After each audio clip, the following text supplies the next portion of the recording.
नमस्कार, स्वागत है आपका। आप देख रहे हैं अपना उत्तर प्रदेश। मैं हूं आपके साथ नाया शर्मा। शुरुआत करेंगे खबरों की विस्तार से। बीजेपी सांसद मनोज तिवारी से खास बातचीत हमारे ब्यूरो हेड सपना चरण ने की और इस खास चर्चा में मनोज तिवारी ने क्या कुछ कहा, आपको भी सुनाते हैं। ये नेता मनोज तिवारी जी, जिनका आज हम लोग अपने चैनल पे स्वागत करने जा रहे हैं, जो कि हमारे बीच हैं इस वक्त। सर, सबसे पहले आप चुनावों में इस बार क्या मुद्दे लेकर जाएंगे? 10 सालों से लगातार आप दिल्ली के नेता हैं, क्या कहेंगे? इस चुनाव में पहले तो हम अपने 10 साल का हिसाब देंगे, दे ही रहे हैं, और फिर अगले 5 साल का एक नया संकल्प करेंगे। इन दोनों बातों के साथ हम जाएंगे। जब हम पीछे का हिसाब देते हैं तो दो तरह का हिसाब होता है। एक तो जो पूरे देश में नरेंद्र मोदी जी की सरकार ने किया है, हम उसी के एक पार्ट हैं, और दूसरा हम अपनी लोकसभा के लिए इस सरकार में क्या करवा पाए हैं, और तीसरा कि अगले 5 साल में हमारा संकल्प क्या है। एक होता है मैनिफेस्टो, घोषणा पत्र। हम देखे हैं कि देश में लोग घोषणा पत्र से बहुत आजी जा चुके हैं। उसमें तो बहुत कुछ लिखा गया, मगर वो घोषणा कभी पूरी नहीं हुई। हम लोगों ने संकल्प लेना शुरू किया, इसलिए भारतीय जनता पार्टी, नरेंद्र मोदी जी ने हमारे जो भी निश्चित करते हैं उसको हम संकल्प बोलते हैं। इन 3 चीज़ों के साथ हम जा रहे हैं। अब अगर आप पूछोगे कि आपका क्या है, तो अभी देखिए, हमको आप जहाँ से चली हैं हमारे घर से, वो है बिल्कुल सरदार पटेल रोड, दिल्ली का सेंटर। वहाँ से कभी हमारे क्षेत्र में जाना 1.5 2 घंटे, 2.5 घंटे का, कभी कभी तो 4 घंटे का। वजीराबाद रोड जाम हो गया, लोहे का पुल जाम हो गया, शास्त्री पार्क जाम हो गया, तो बहुत टाइम लग जाता, 4 घंटा लगते थे। अब हम मुश्किल से 25 से 30 मिनट में हम यमुना विहार में होंगे। तो उसके बीच जो रास्ते हैं वो कैसे ठीक हुए? प्रगति मैदान का टनल आपने पार किया, जिसने इस पूरी जमुना पार को एक नया रास्ता दिया। लोगों का ही फायदा है। वो हम लोगों ने किया, नरेंद्र मोदी जी के द्वारा करवाए। और जिन सड़कों से भी हम गुजर रहे हैं, ये सड़क पहले 6 लेन की होती थी, अब ये सड़क 8 लेन की है, और आगे चल के तो ये सड़क 16 लेन की कर दी हम लोगों ने। जब आप मजनू का टीला पार करेंगे, सिग्नेचर ब्रिज बनाया हम लोगों ने, शास्त्री पार्क का चौराहा एम्स की तरह बनाया हम लोगों ने। अभी एलिवेटेड रोड बना रहे हैं 709 भी, जो दिल्ली सहारनपुर होते हुए देहरादून तक जाएगा। अब आपको 2-2.5 महीने बाद देहरादून में 2.5 घंटे में पहुंचाऊंगा आपको, जो इस समय 7-7.5 घंटे का रास्ता है। हमारे क्षेत्र में एक भी सेंट्रल स्कूल नहीं था। हमने 3 सेंट्रल स्कूल अपने यहाँ पास करा लिए। एक सेंट्रल स्कूल का तो बिल्डिंग भी बन के तैयार हो गया। आज वहाँ एडमिशन के लिए हजारों लोग लाइन में लगे हुए हैं। हमने अपने यहाँ पहली बार हमारी लोकसभा में मेट्रो हम ही लेके आए, जो मेट्रो शिव विहार तक गई। अब ट्रिपल डेकर मेट्रो बन रही है। जब आप दिलशाद गार्डन से गोकुलपुर होते हुए आएंगे तो आपको दिखेगा भजनपुरा में ट्रिपल डेकर, सड़क के ऊपर फ्लाईओवर और फ्लाईओवर के ऊपर मेट्रो। बिल्कुल जाम मुक्त कर दूंगा अगले 5 से 7 महीने में अपनी लोकसभा क्षेत्र को। खजूरी का जाम 2 महीने का मेहमान है। करावल नगर रोड से आपको आगे जाने के लिए 1 सेकंड नहीं रुकना पड़ेगा। ये सारे काम करते हम रिवर फ्रंट बना रहे हैं। हमारे यहाँ 2 झील पार्क बने हुए हैं, और इसके साथ साथ हमने अपने क्षेत्र में 400 केवीए का एक बहुत बड़ा पावर स्टेशन बनाया, जिससे दूर से लाइन आती थी, कट जाती थी बिजली, तो लोगों को कभी कभी 10-10 घंटा वेट करना पड़ता था। ये सारी प्रॉब्लम समाप्त कर चुके हैं हम। पानी का भी समस्या, पानी की सप्लाई घर घर तो हमारे पास नहीं है, ये नाली गली ये सब हम लोगों के पास नहीं है, लेकिन भूमिगत जलाशय बनाया है हमने। एक बहुत बड़ा शुद्ध जल का भंडारो सोनिया बिहार में है। करीब 100 करोड़ रुपए उसमें हमने लगाए। 14,700 करोड़ का काम हमने 10 साल में नरेंद्र मोदी जी के आशीर्वाद से करके दिया है। केजरीवाल जी की अगर बात करें तो केजरीवाल जी का कहना है कि दिल्ली की जनता के लिए है, यहाँ पर दिल्ली में जो भी काम हो रहा है, इस पर आप क्या कहेंगे? दिल्ली में केंद्र सरकार और राज्य सरकार के काम बंटे हुए हैं। जो बड़ी नेशनल हाईवे है, लुटियंस जोन है, वो सब केंद्र सरकार के पास है। उसके कारण हम ईस्टर्न वेस्टर्न पेरिफेरी बना दिए। 1.5 लाख गाड़ियां अब दिल्ली में घुसती नहीं है, वो बाहर बाहर जाती हैं। द्वारका एक्सप्रेस पे कभी जाके देखिए, NH-24 पे जाकर के देखिए। आप अब एयरपोर्ट जाते समय धौला कुआं रोड से जाइए, कल का जाम और आज का क्लीन। ये सब हमारा काम है। लोगों को राशन देना हमारा काम है। राशन कार्ड बनाना स्टेट का काम है। तो सारे काम बटे हुए हैं। अब आप बताओ, दिल्ली में आप जाकर के किसी गली में पूछो सीवर की व्यवस्था कैसी है, समाप्त हो गई है। मतलब इससे दुर्दशा किसी शहर की नहीं हो सकती है। नालियों में, गलियों में, दिल्ली की 70% गलियों में टॉयलेट का पानी आ जाता है। पानी खोलो तो गटर का पानी कई जगह आता है, कई जगह पानी नहीं आता है। ये सारी व्यवस्था उनके पास है। DTC की व्यवस्था उनके पास है। हाँ, हमने 1500 नई बसें दी हैं। आप एक बस देखते होंगे आजकल, एयर कंडीशन बसें चलती होंगी। वो चलाना काम तो उनका है, लेकिन दिया कौन? वो दिया नरेंद्र मोदी जी ने। PM स्वनिधि योजना दिया, जो रेहड़ी पटरी वालों को बिना ऋण के पैसे मिलते हैं। आपको क्या लगता है, जो काम आपके 10 सालों में रह गए थे, आगे आप लोगों के सामने जाएंगे तो उनके लिए क्या करेंगे कि आपको लगता है कि ये अधूरे काम मेरे रह गए, वो मैं पूरे करूं? देखिए, ऑलमोस्ट हमारे जो केंद्र के काम थे वो हम लोगों ने पूरे किए हैं। अब जितनी कुछ बची हुई है वो राज्य सरकार के काम है। उनमें कुछ सड़कों को जो वो नहीं बना रहे हैं, कुछ ड्रेन्स को क्लीन नहीं कर रहे हैं। अब चूंकि अगले 5 साल में उनकी इस लेट लतीफी को और लापरवाही को हम थोड़ा सा नोटिफिकेशन चेंज करना चाहते हैं, और उसको अगर वो 15 दिन में नहीं किए, इस बार जब हम सांसद बनेंगे तो उन सड़कों को, उन नालों को हम केंद्र के अधीन लेंगे, चाहे उसके लिए नियम में फेरबदल करना पड़े, मगर हम दिल्ली को राहत देना चाहते हैं।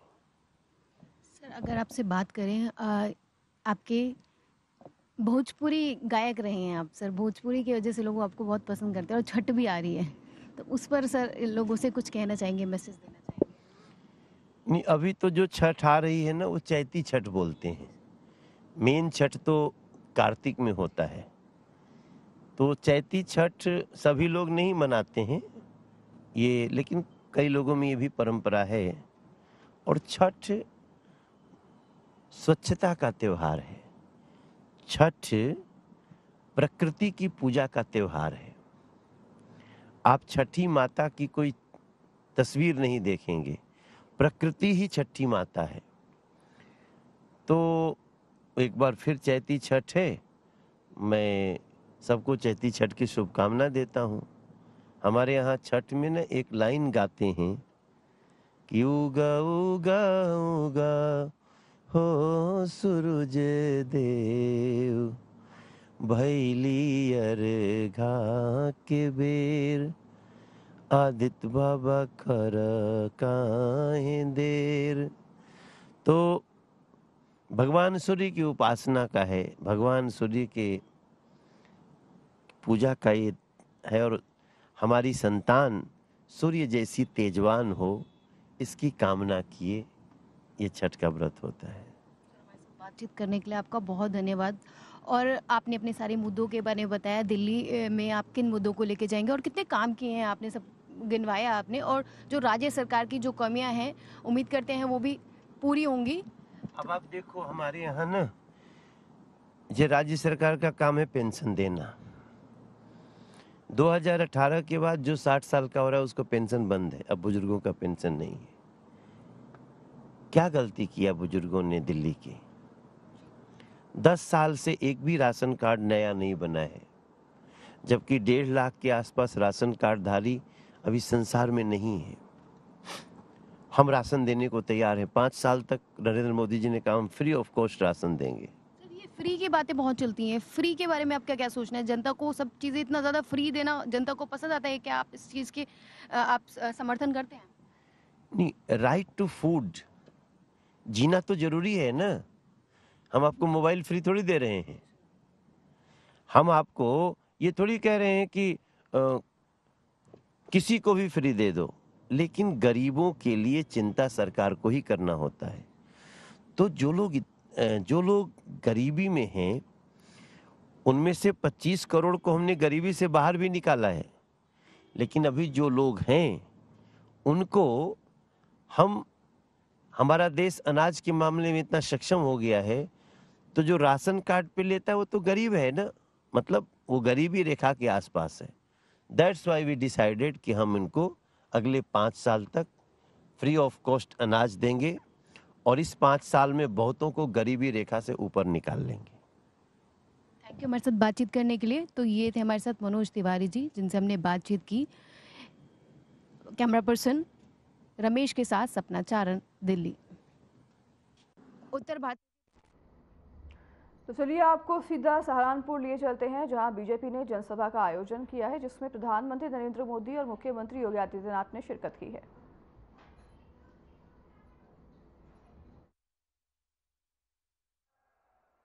और कैराना लोकसभा क्षेत्र से भारतीय जनता पार्टी के प्रत्याशी श्री प्रदीप चौधरी जी, भारतीय जनता पार्टी के सहारनपुर लोकसभा क्षेत्र से लोकप्रिय प्रत्याशी श्री राघव लखनपाल शर्मा जी,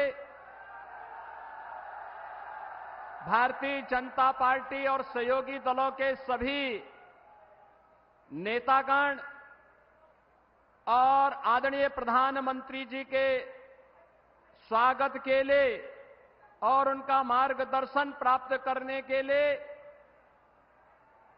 आज सहारनपुर में यहां पर उपस्थित सभी सहारनपुर के मेरे बहन और भाइयों, आदि शक्ति मां भगवती शाकंभरी की इस पावन धरा पर मैं देश के यशस्वी प्रधानमंत्री जी का सहारनपुर वासियों की ओर से हृदय से स्वागत करता हूं, अभिनंदन करता हूं। बहनों और भाइयों, आज दुनिया के सबसे बड़े राजनीतिक दल भारतीय जनता पार्टी का स्थापना दिवस भी है। मैं इसके लिए भारतीय जनता पार्टी के कोटि कोटि कार्यकर्ताओं की ओर से आदरणीय प्रधानमंत्री जी का स्थापना दिवस के अवसर पर हृदय से अभिनंदन करता हूं, स्वागत करता हूं। हमारे लिए संगठन ही सेवा है। याद करिए, कोरोना जैसी महामारी के दौरान आदरणीय प्रधानमंत्री जी ने भारतीय जनता पार्टी के कोटि कोटि कार्यकर्ताओं को यह मंत्र दे करके जनता जनार्दन की सेवा को उस महामारी में बचाने के लिए समर्पित किया था। और यही कारण है कि भारतीय जनता पार्टी का एक एक कार्यकर्ता आज देश के अंदर आम जनमानस के विश्वास का प्रतीक बन करके मोदी जी के विजन को जमीनी धरातल पर उतारने के लिए पूरी प्रतिबद्धता के साथ कार्य कर रहा है। आज जब हम लोग सहारनपुर में उत्तर प्रदेश की लोकसभा चुनाव की दृष्टि से देश के अंदर जब 2024 के लोकसभा का चुनाव की शुरुआत हुई है, तो उत्तर प्रदेश के अंदर ये नंबर 1 की लोकसभा है। सहारनपुर से ही शुरुआत होती है और सहारनपुर में आज आदरणीय प्रधानमंत्री जी का मार्गदर्शन हम सबको प्राप्त होगा। बहनों और भाइयों, हम सब सौभाग्यशाली हैं, हमने बदलते हुए भारत को देखा है। हम एक ऐसे भारत का दर्शन कर रहे हैं जो भारत दुनिया के अंदर वैश्विक मंच पर एक ग्लोबल लीडर के रूप में आज जाना जा रहा है। जो भारत सुरक्षित भी है, जो भारत आज अपनी वर्ल्ड क्लास इंफ्रास्ट्रक्चर के लिए जाना जा रहा है, जो भारत दुनिया के अंदर विकास का मॉडल क्या होना चाहिए, आज भारत दुनिया को दे रहा है। और यही नहीं, गरीब कल्याण के लिए क्या कार्यक्रम होने चाहिए, इसका मॉडल भी दुनिया के अंदर कोई दे रहा है तो भारत दे रहा है। बहनों और भाइयों, भारत का यह मॉडल केवल यहीं तक सीमित नहीं है। नौजवान की आजीविका हो या भारत की आस्था का सम्मान, पहले लोग हिचकते थे इन मुद्दों को टच करने के लिए, लेकिन आज कोई हिचक नहीं। जो भारत का है, भारतीयता का है, भारत के हित में है, मोदी जी के नेतृत्व में उस कार्य को करने में कोई हिचक नहीं, उसमें कोई रुकावट नहीं, कोई बैरियर नहीं। और वही बैरियर आज जब धीरे धीरे इस करके समाप्त हुए हैं, तो एक नए भारत का दर्शन हम कर रहे हैं। हमारी पीढ़ी सौभाग्यशाली है कि हम नए भारत का दर्शन भी कर रहे हैं, नए भारत के अंदर अपने भविष्य का निर्माण भी कर रहे हैं, आने वाली पीढ़ी के भविष्य को ही बना रहे हैं।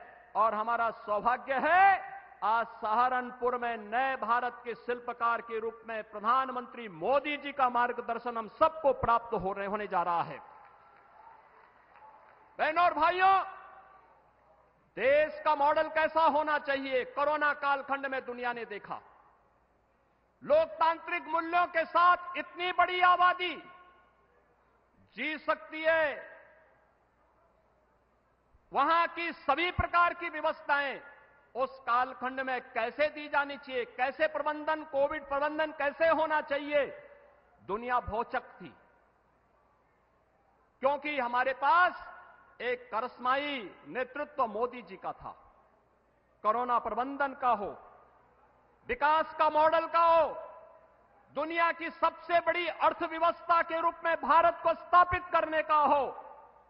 और अब तो 2 दिन पहले ब्रिटेन के प्रतिष्ठित माने जाने वाले एक समाचार पत्र की एक रिपोर्टिंग हम सबका ध्यान आकर्षित करती है, दुनिया का ध्यान आकर्षित करती है। उसने जिक्र किया है 2021-22 में उन्होंने इस बात का उल्लेख किया है कैसे पाकिस्तान के अंदर चुन चुन करके आतंकवादी मारे गए थे और उन आतंकवादियों को कैसे नष्ट किया गया था। द गार्डियन की इस रिपोर्ट का स्रोत क्या है, यह वही बता सकता है। लेकिन बहनों और भाइयों, एक संदेश साफ है, जीरो टॉलरेंस भ्रष्टाचार के खिलाफ हो, किसी भी प्रकार की अराजकता के खिलाफ हो। दुनिया के अंदर पहले जिन मुद्दों को छूने से लोग डरते थे, आज दुनिया ने भी मान लिया है कि आतंकवाद दुनिया की एक चुनौती है और आतंकवाद का समाधान हर हाल में होना चाहिए। दुनिया को इस समस्या का समाधान से मुक्ति मिलनी ही चाहिए और भारत दुनिया के अंदर इसको नेतृत्व देगा। यह मोदी जी के नेतृत्व में साकार होगा, इसमें कोई संदेह अब किसी को भी नहीं होना चाहिए। बहनों और भाइयों, मोदी जी ने अमृत काल में हम सबको एक विकसित भारत की संकल्पना दी है और विकसित भारत के लिए आज पूरे देश के अंदर एक नई बहस प्रारंभ हुई है। ये चुनाव भी विकसित भारत को किस रूप में हमें आगे बढ़ाना है। आपका एक वोट, जनता जनार्दन का एक वोट देश की तकदीर और तस्वीर को बदलने में कैसे निर्णायक साबित हो सकती है। 2014 उसका टर्निंग पॉइंट है और 2014 के बाद लगातार देश के अंदर जो परिवर्तन हुए हैं, यह भी उसका आधार है। और आज इसीलिए एक वोट हमें जाति के नाम पर नहीं, संप्रदाय के आधार पर नहीं, तुष्टीकरण के आधार पर नहीं, किसी भी प्रकार के वाद के आधार पर नहीं, हमें तो केवल विकसित भारत की संकल्पना के लिए आने वाली पीढ़ी का भविष्य उज्जवल हो सके, आने वाली पीढ़ी के भविष्य को हम आगे बढ़ा सकें, इसके लिए हमारे पास एक करिश्माई नेतृत्व के रूप में मोदी जी का यशस्वी नेतृत्व हम सबके पास है और हम उनके नेतृत्व में विकसित भारत की संकल्पना को साकार होते हुए देखेंगे। इस विश्वास के साथ 2024 के 18वीं लोकसभा चुनाव के लिए पूरे देश से इसीलिए एक आवाज आ रही है। उत्तर, दक्षिण, पूरब, पश्चिम एक ही आवाज है और वो आवाज है कि फिर एक बार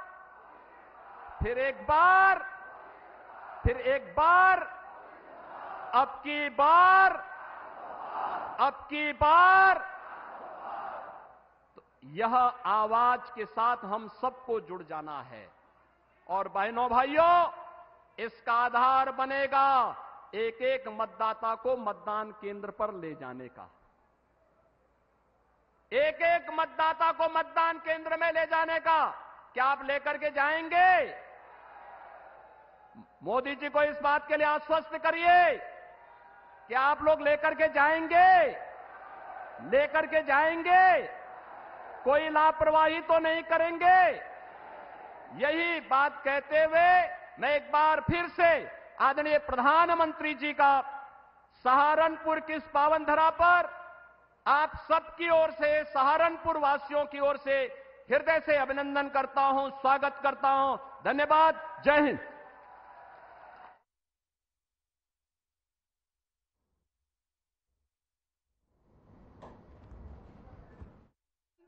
भाई राघव लखनपाल जी व कैराना से हमारे लोकप्रिय प्रत्याशी भाई प्रदीप चौधरी जी प्रधानमंत्री जी का पुष्पबली से स्वागत करेंगे। मोदी मोदी मोदी।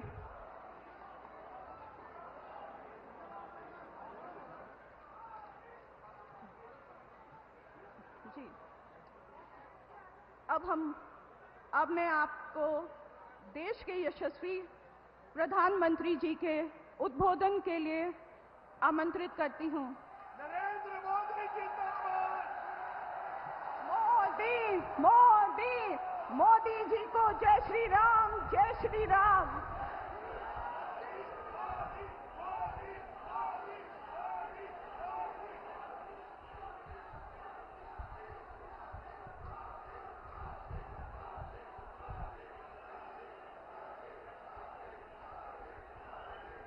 भारत माता की, भारत माता की, भारत माता की। शाकुंभरी मां के आंगन में आप सभी को राम राम।